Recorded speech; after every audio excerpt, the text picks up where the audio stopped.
আপনার এখানে রেগার মজুরি নেই, ছিল মানিক সরকারের, এখানে বামফ্রন্টের সরকার ছিল, এখানে মায়ে মাস কা সরকার, তখন এই ত্রিপুরায় ছিল রেগাতে, গ্রামীণ রোজগার যোজনাতে গ্রামের খেটে খাওয়া মেহনতি মানুষের তাদের 100 দিনের কাজ, আর তাতে গোটা ভারতবর্ষে 1 নম্বরে নাম এসেছিল ত্রিপুরার। সেটাই ছিল লাল ঝান্ডার পার্টি, সেটাই ছিল লাল ঝান্ডার সরকার। তারপর আজ গোটা দেশে রেগার মজুরি দিতে পারছে না। কেন? কারণ আমার পয়সায় যদি নিজের থোবড়া ছাপিয়ে ফ্লেক্স টাঙায় তাহলে আমার বেতন কোথায় দেবে?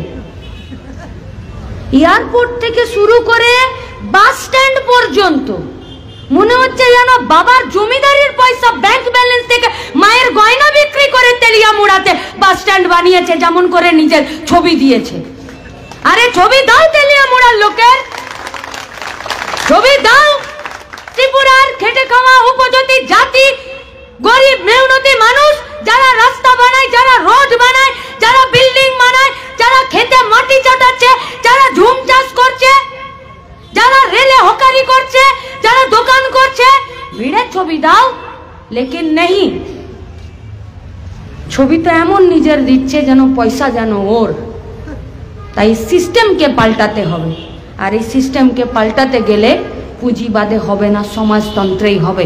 আর সমাজতন্ত্রকে প্রতিষ্ঠা করতে গেলে প্রথম মূল অন্যতম শর্ত হলো গণতন্ত্র।